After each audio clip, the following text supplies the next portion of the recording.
Good afternoon, business owner. I'm Angela Bryant, and I'm the owner of NED Digital.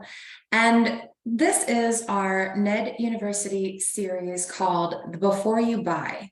And the reason this got started was we found ourselves commonly going over frequently asked questions and providing the same information to our clients who just didn't know what they didn't know when they were getting ready to make a decision for their business. So this presentation is going to focus on websites and all the goodies that you need to know as you start to go down that path. So typically what we see is that business owners start to get into what it means to have a website, and then they tend to get a little overwhelmed. And this usually happens because they've gone down a path and they get confused.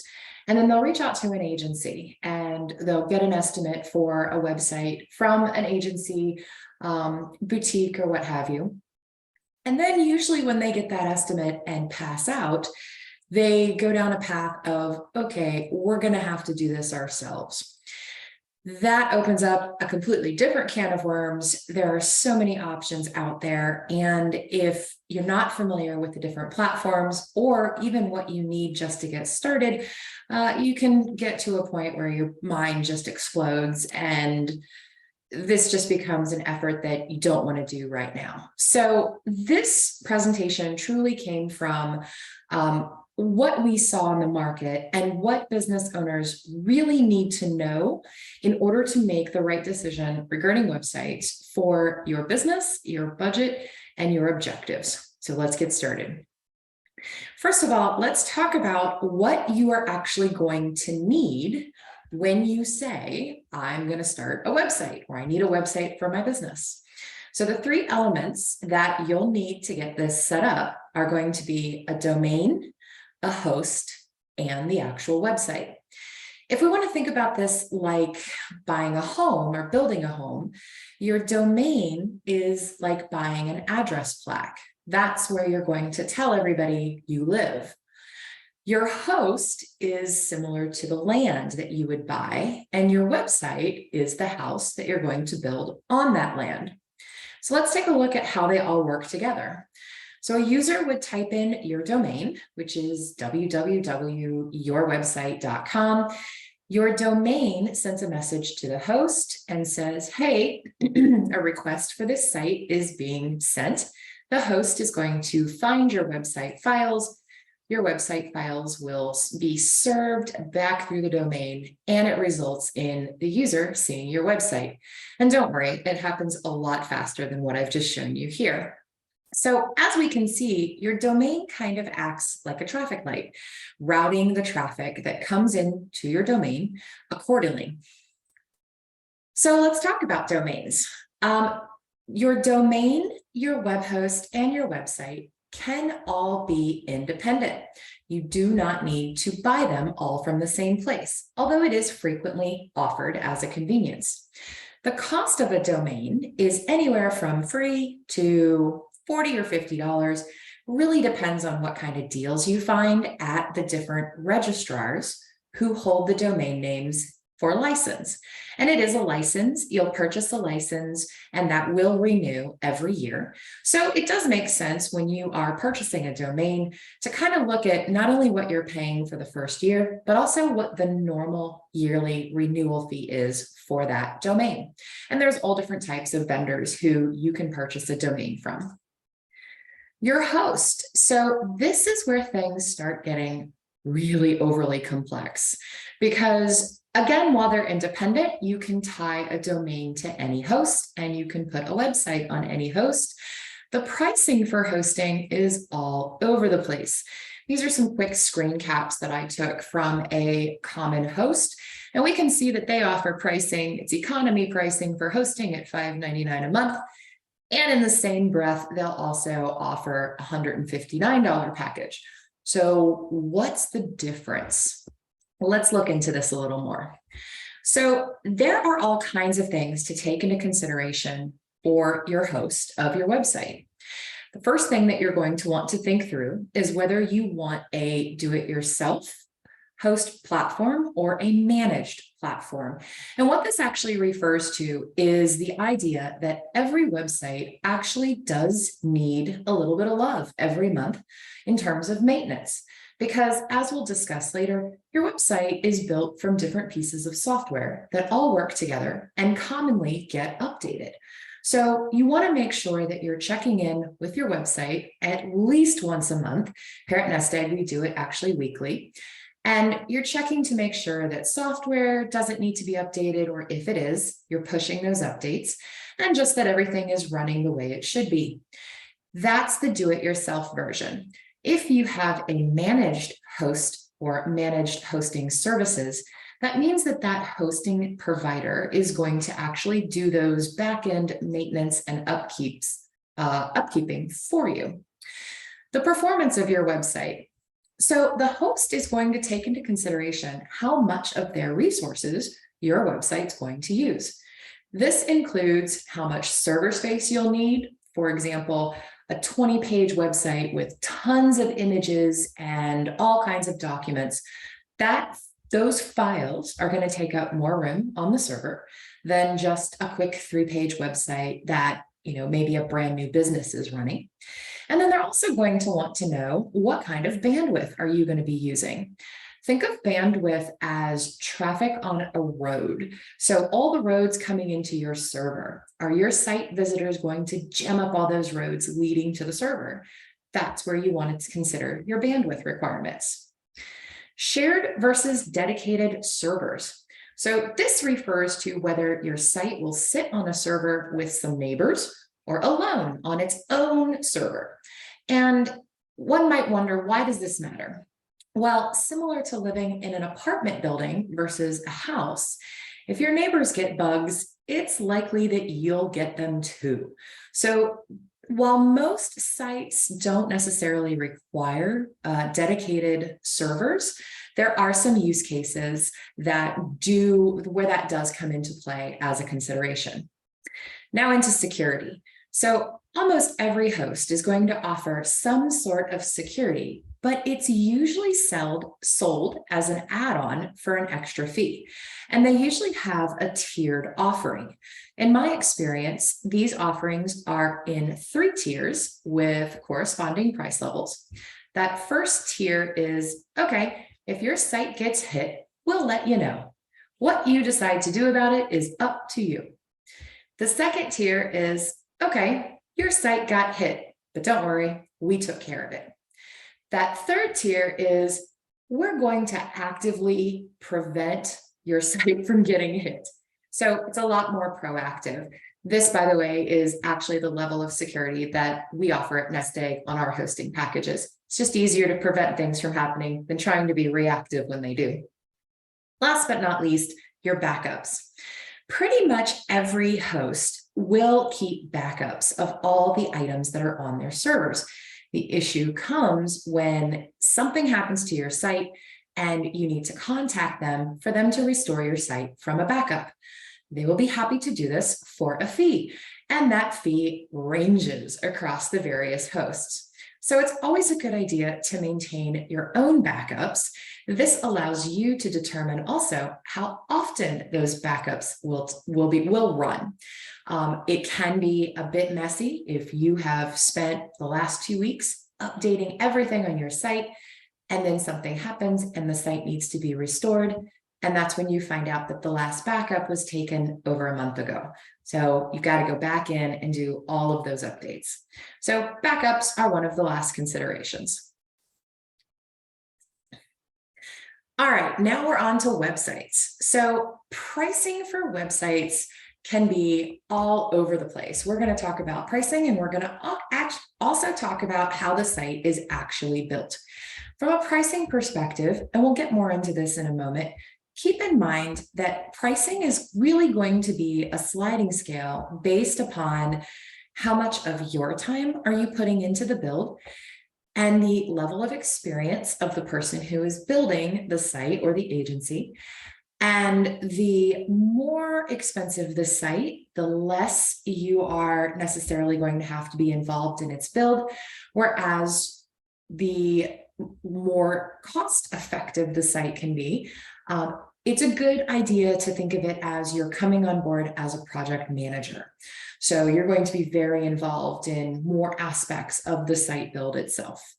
Let's talk about what we actually mean by that. So building your site. The first thing to think about with regards to your website is its infrastructure. Going back to the house as an example, the infrastructure of your website is going to be similar to the beams and the floors and the foundation of your website. The most common infrastructure used today is WordPress, and that's mainly because of its flexibility and scalability. There's so much that you can do with WordPress, and it just lends itself very much to being very flexible as your business grows. In fact, it's very commonly referred to as, the Lego pieces of websites because it is so scalable. So regardless of what infrastructure you use, and there are others, that's what's going to kind of define the foundation of your site. Then we're going to get into your theme. Your theme is going to indicate how that house is going to look. So are you building a brick rambler? Are you building a beach cottage? Are there going to be garage doors or transom windows? All of those elements are imparted by the theme that is selected and kind of draped on top of your infrastructure. Then we have our pages. The pages of your website are kind of like the different rooms in your house. You could have one big room that you're going to bring everybody to, or you could have a variety of different rooms that have different functions. Now let's get into the fun topic of pricing. Excuse me. So I'll be completely transparent. You can get a great website at almost any price point. You may find a designer diamond in the rough or have some other strict requirements that require a higher level of expertise. But here's what it boils down to. Excuse me. Websites are a wonderful mix of technology and art. On the technology side, a higher price point on a website build might reflect the strategic efforts that go into how the information has been structured across each of the different pages of the site. The builder has most likely defined the different user profiles of the business who would be visiting the website, and thought and care has gone into how to deliver the information that those different users are looking for, regardless of who's coming to the site. So a lot of strategy and thought can go into the site before anything is even ever built. This can also include your site images. Are they using only images that you provide, or do they have access to premium stock photography? What your website looks like and the images that it uses are definitely going to impact that end result.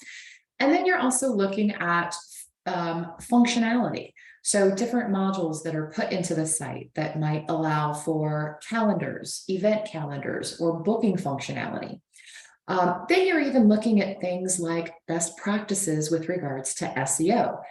Is your developer going to put page level keywords across all of your site so that each page is optimized to a certain keyword, which in turn will help organic SEO as your site is launched? So looking at all these different things, security gets into it, SEO, the best practices can also include building a site in a manner that makes it perform appropriately. You can have a beautiful, beautiful site, but it's not going to mean anything if it takes 5 seconds to load and you lose your visitors because it's loading too slow. From an artistic perspective, what will the overall aesthetic be? Is it going to be simple, lush, luxe, complex? The experience and artistic capabilities of your designer or developer is really going to come through on that end site. So the best thing that I can say is definitely take a look at the portfolio of whomever you are considering using, because that is what you're paying for, their artistic capabilities and their expertise, and it will definitely come across in your end result. So here are some questions to ask any web designer, developer, or agency as you start to evaluate what their proposals are coming back to you. So does the site include page level SEO built in from the ground up? How is the site going to perform, and what are they going to do to make sure that it performs optimally? What's the depth of the strategy to be employed? Are they going to advise you as to how information should be created and presented throughout your site? Or are they just going to ask you for a site diagram where you're going to tell them, I want these pages here? Who's going to write the content? Is a professional copywriter part of your package, or are you going to have to write everything from the ground up? What images are going to be used on the site? Are you responsible for those, or do they have a repository that they can pull from and then tweak from there? And then also, what software and plugin elements are the norm for their builds? Because some of those pieces of software do have renewing licenses. So you can find yourself in a situation where you have a beautiful new site, you have purchased it from an agency, it is on a host of your choosing, and as a year goes by, you find that you have pieces of your site that need to have their licenses renewed. So understanding what those costs are, or if those are required, is good to know just going in. At the end of the day, just try to make sure that when you have several quotes for a website, especially if there's a massive difference between them, make sure that you're comparing apples to apples, because there's so many places that they can be different. Let's talk about bundles. So because of the complexity inherent in putting together a website, a lot of companies have really tried to be super helpful to the do-it-yourselfer by kind of packaging all this stuff up together and selling it for one monthly fee. And don't get me wrong, this can actually be a great solution for some businesses, but it's good to know a little bit about how this works before you make that decision. So let me point out a couple of things. The one thing to make sure that you recognize with a builder package is that a lot of these environments are proprietary. So as I mentioned previously, WordPress is a platform that websites are built on. It's very flexible and scalable because it is open source. It's not proprietary. You can take a WordPress website and move it from one host to another. There are actual files that you can export and put anywhere else. A lot of these bundle platforms like Wix and sometimes in SquareSpace, they are proprietary. What that means is if you decide to leave their platform, there's nothing to take with you. You cannot export a site and do a one-to-one migration onto another host, because the site that has been built within their environment, and that's what it needs in order to work. So just be cautious going into that and make sure that you understand what can and cannot be exported from these platforms. The other thing to think through is the power of complexity. Here's what I mean by that. If you are on Wix and you are putting together your first web page, it's going to ask you, what color would you like to be your main theme color, and what font would you like to use across your site? So you have the following 3 color choices and 3 font choices. Recognize that in order to offer you these 3 choices of color, 3 choices of fonts, every version needs to actually be programmed, because you could pick every possible combination. So what appears to be simple on the front end can actually be more complex on the back end, because of all the programming for every possible combination has to be, has to exist. So here's where this can affect you as you start to grow your business.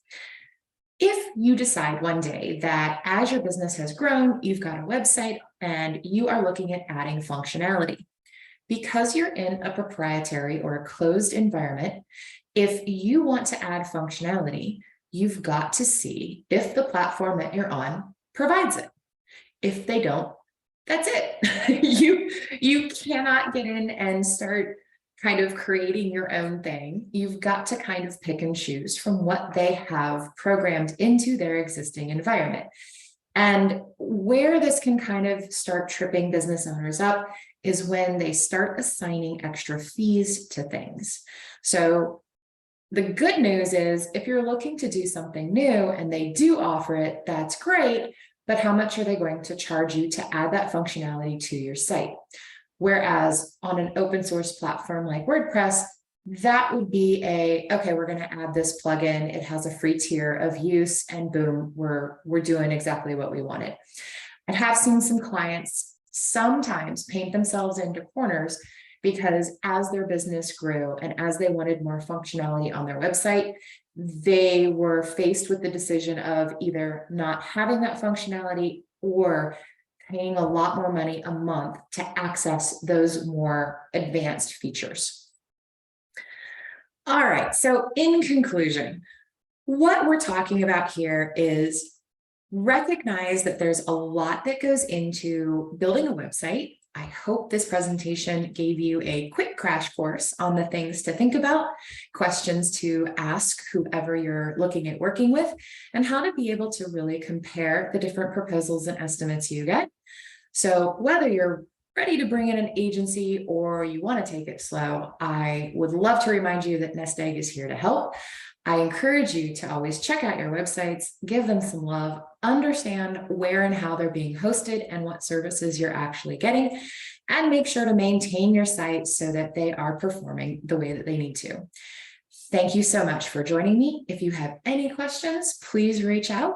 We can book a free, no obligation consult call, and we can answer any questions you might have that pertain directly to your business. Thank you so much.